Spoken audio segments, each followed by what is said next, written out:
Naannoo Amaaraatti eega baatee Adoolessaa walitti bu'iinsa eegalees yoo xiqqaate lammiileen nagaa 183 ajjeefamuu dhaabbati biyyoota gamtoomanii beeksise. Ibsa dhaabbatichi kibxatarraa baaseen Itoophiyaa keessatti keessumaa naannoo Amaaraa, Oromiyaa fi Tigraayitti sarbama mirgaa jabaateera jedhe. Mootummaan hidhattoonni faannoo buufata waraanaa darbees magaalota to'achuuf dhukaasa banuu isaanii hordofe labsii yeroo muddamaa labseera. Humnoonni federaalaas naannichatti bobba'aniiru. Labsiin kun mootummaaf aangoo dabalataa kennaaf kan jedhe UN eega labsichaa biyyattii guutuu keessa yoo xiqqaate namoonni 1,000 hidhamuu ibseera.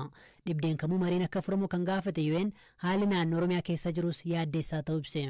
Waggoota muraasa darban keessatti Itoophiyaa keessa siyaasi tasgabbii dhabe yaaddoo nageenya hamaaf uummata saaxileera. Ogeeyyiin rakkoo nageenyaa gara caalu rakkoo siyaasaa irraa maddaa jedhu. Qeeqxonni paartiin Itoophiyaa bulchaa jiru ilaalcha siyaasaa ifa ta'e hin qabu, kunis sababa tokko jedhanii qeequ.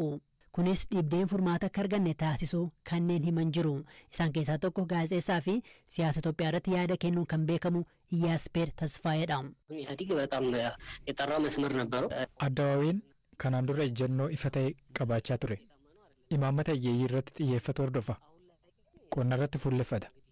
Imaammatichi milkaa'uu fi dhiisuunsaa akka jirutti ta'ee jechuudha. Jijjiiramni erga dhufeen booda erga paartiin badhaadhinaa hundeeffame paartichi haalota irratti hundoofnaa jechuudhaan ifatti beeksisaa ture. Sirna amma jiru kun imaammata ifa ta'e hin qabu.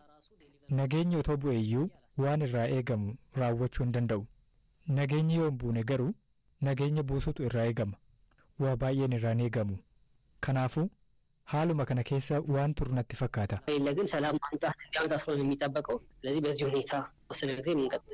Yuunivarsiitii Barmingaamitti barsiisaa saayinsii siyaasaa kan ta'an Dr. Buzunaa Geetaachoo rakkoon siyaasa Itoophiyaa ijoon wal dhibdee ilaalcha sirna siyaasaa lama gidduu jirudha jechuun ibsu. Hiikaa fi xaxaatu dubbise. Sirna federaalizimii sabdaneessaa uummattoota barbaadan gartuun biraa immoo yuunitarist yookaan sirna qeenxee kan duraan Itoophiyaan keessa turte fuulduratti deebisanii fiduu yookaan haala ta'e tokkoon sirna federaalizimii jijjiiruu namoonni barbaadan gartuu gurguddaa lamaan kana gidduutti biyyattiin waan dhiisamte natti fakkaatti.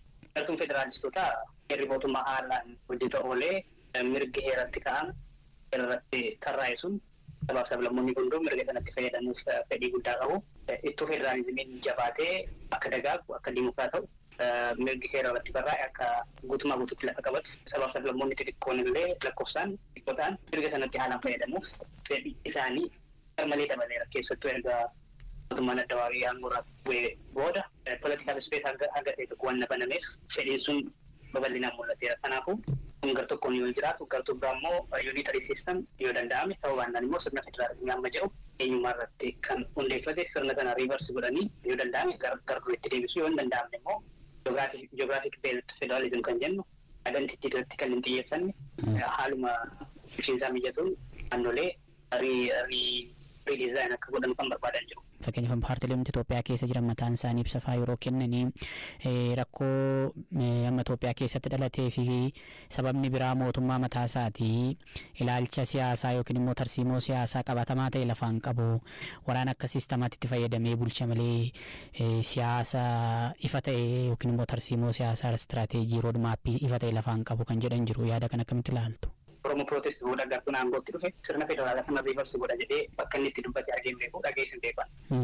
Kanaafuu political ideoloojiin isaa sirnuma federaalizimii jiru sana dimokiraatessuu natti fakkaatama. Bara 2018 dura rakkoon Itoophiyaa inuma jira kan walirra harkifatee dhufe jira mootummaan kun immoo erga aangootti dhufe waraanni achitti asitti babal'achuun jira kana hundumaa yaada keessa galchitanii fuuldureen Itoophiyaa maal ta'inna jettanii tilmaamtu? Walitti bu'iinsa kana furuun xiqqoo rakkisaa ta'a.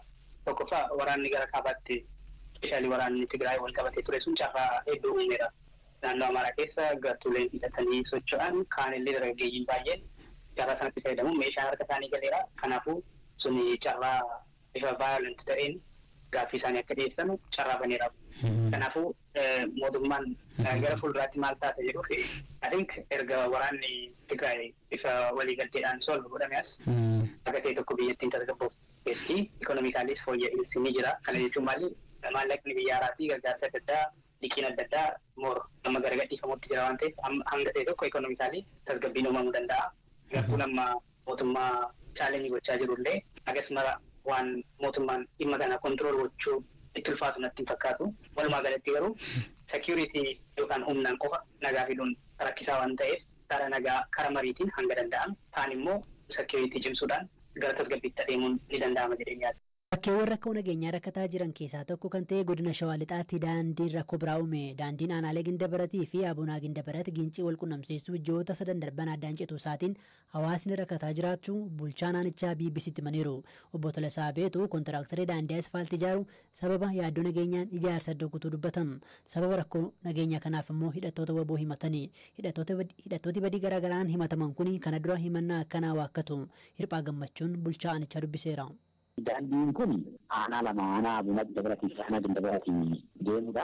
Waggaa asfaaltiitti waggaa akka jijjiiramuu fi 2012 jalqabamee ture. Shukuteedha ka'ee ada kaantisii gahutti konkolaataa erga dhaabatee amma ji'a 3. Daandiin kun iyyuu mataasaa kan inni gufate rakkoo nageenyaatiin akka wal qabatu naa kaaftan. Egaa qaamni yeroo ammaa keessattuu abaaboo shaniin akka hawaasni sun hojii isaan hojjetannee fi bakka adda addaatiif wal gurmeessa kan daldala keessa sosso'ee keessattuu hojii misoomaa hojii barnootaa hojii adda addaa gufachiisuu fi sosso'u irratti beekamaadha. Daandichi adda kan jedhu kontiraaktarii kana fudhatte rakkoo nageenyaa gidduu keessa fudhachuudhaan kan inni keessa ba'e. Shukuteedhaa gadhan inni akka rakkoo nageenyaatti dhaabee jiru inni immoo tokkoffaa rakkoo nageenyaa amansiisaadhaa beekamaadha. Rakkoo nageenyaa kanaaf qaamni mootummaa nama kana cinaa dhaabamee hojii kuma deemsifatii hojiin kun akka hojjetu yeroo adda addaa taasisuu deebisaa ture. Nus kana giddu galeessa godhannee gara ministeera daandiitti deddeebi'aa turre. Deebii argattan? Deebii hin arganne namichi kontiraaktarii kana fudhate rakkoo nageenyaati waan ta'eef sa'aatii kanatti isa dhibaa hojjechuun rakkoo nageenyaati isa daandisaa kan jedhudha.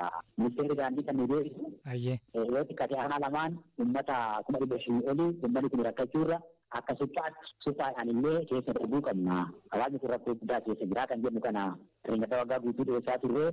Lubbuun namaa sababa kanaan darbe yoo jiraate lakkoofsaan waa gabaabsaa naa kaasa. Qabeenya wal qabatee amma konkolaataan bakkee sana keessaa bahuu dhabuudhaan yoo xiqqate konkolaataan iddoo sanatti qabeenya isaa abbaan gatee keessaa baratee too saammari konkolaataan sadii sanarra darbee shagata guutuu moobaayilii sukkaara keessatti qabamee keessaa bahuu waan dandeenyeef deebi'ee halkan iddoo sanatti hinaan kan saamame dukeetiiwwan adda addaa bunni kuntaalaan maallaqa hawwii tilmaamuudhaaf amma na dhibe jecha salphaadhaan ibsuu hin dandeenyu jechuudha. Bakka daandiin cabe sanatti jalaa saamame jara sana jala? Bakka sanatti jalaa saamame. Kana kan saamu warra ammaa yaa'u shanee ta'ee daldala keessaa daldalli ta'ee keessatti kun jira miti. Qabeenyi kun isaan saamamee kan jennuudhaan bakka tilmaama keenyatti daandiin kun dabarsuu hin danda'u abbaan qabeenyaa kun hin hambaa jedhee iddoo kanaa kan deeme bahuu waan hin dandeenyeef iddoo kanatti qabame eegiddo fiisaa baqatee keessaa jechaadha qabeenya sanatti gate hundasaa. Kan biraa lubbuu namaarra miidhaa ga'e naa kaasa. Lubbuu namaatiin wal qabatee amma dhimmichi yaa'u daandiin kun akka bade ifatti waan beekamu uummanni konkolaataa yaabbatee asii keessa hin jiru amma jalqaba waasii fakkeenyaaf amma ji'a 3 yeroo tokkitti konkolaataan ba'ee gadi deebi. Kanaaf amma lukaan kan inni galu kan se'u aanaa jalbii gubbaa kan dhufitee gubbaarraa lukaan waan adda addaa ta'e waan adda addaati kan inni deebisu. Kanaaf konkolaataadhaan ba'uun socho'uun matuma isaatii waan dhaabateef mana yaalaa dhaquu kan dadhabe jaartii daa'imman haadholiin warra amma mana yaalaa dhaquu dadhabe akka fakkeenyaatti kanan kaasu du'eenyu jechuudha. Namni lubbuudhaan du'ee reeffa isaa aanaa fiduudhaaf kaanee magaala Sukutee kan jedhu gubbaarratti ba'aan dadhabamee ol deebi'ee awwaalame jira jechuudha. Eessatti deebisanii awwaalan isa kana fa'a? Hambootti deebi'an awwaalame jira. Wanni kun yoom mudate? Inni kun bara 2014 keessatti argamu daandiin kun addaan citee akkuma kana. Artiist Abuu Zallaqaa magaalaa Finfinnee keessatti guyyaa wiixataa ijoollee wallee kiyya kan gurgurree dhorkamtee jechuun hime weellisaan kun badii kanaaf poolisii himate xumura torban darbe artiistiin kun albamii haaraa afaan Amaaraan qophaa'e inda abbaatee waddi shaaloo jechuunis mata dureen isaa akka abbaa koo sin jaaladha jedhu baaseera. Poolisiinis na dhorku jaalala biyya koo fi uummatichaaf qabu hin hir'isuu jechuun dinqisiifattoota isaaf miidiyaa hawaasummaa feesbuuk gubbaa ergaa kaa'eera. Maatii olaanaan waan si mudate maali jechuun gaafateera. Kale sila ka raabsamu ijoolleen qopheessanii jiraayyu ijoolleen suni gabbaatee akka ishiin gurgurtuu fi siidii sun qabatanii deemanii achiin immoo poolisiin gurguruu hin dandeettanuu jedhanii bakka iyyuu jijjiiraa jennee turreeyyuu bakka walii jijjiiraati akkasiin yoo taate wanneedha jennee hin taane ofirra dhiisnee jirra. Albamni kee kun qabiyyee siyaasaa qaba. Qabiyyeen isaa maal fakkaata ta'i waan saniin waa wal qabatuuf dhorkame? Ani beeksu nuti dhagaa'uun namuu atillee dhageeffachuu dirqamaani maan qabattee dhageeffachuu achiin immoo yaad kan kee dubbachuu malee. Poolisoonni nu dhorkanii ka jettan amma sababa maal itti himan ijoollee dhorkamanitti? Homa nuti waan akkasii fudhawwine waan akkanaatti onnee jenne deemaa asii gurguruu hin dandeessanii. Albamni kee haaraan kun sirboota meeqa qaba? Qabiyyeessa waan gabaabduu utuu natti himte waa'ee isaas. Sirbi 15 qaba 15. Hayyee galata. Dhimma Abbuush dhiyeeffatee ilaalchisuun kan gaafanne dubbii himaan Koomishinii Poolisii Magaalaa Finfinnee Koomaandaritti Aanaa Maarqos Taaddasaa dhimma gurgurtaan albamaa dhoowwame jedhuun wal qabatee komeen nu bira dhiyaatee hin jiru jedhan. Odeeffannoon nu bira gahee hin jiru. Sadarkaa dhaabbataatti qaamni wallee nama tokko akka hin gurgurre dhorku jira. Dhimma yoo qabaatan dhufanii jechuudha. Qaamni dhufee iyyate hin jiru. Abbuush walleewwan isaa haaraa toora yuutuubii isaa irratti gadhiisuu beeksiseera.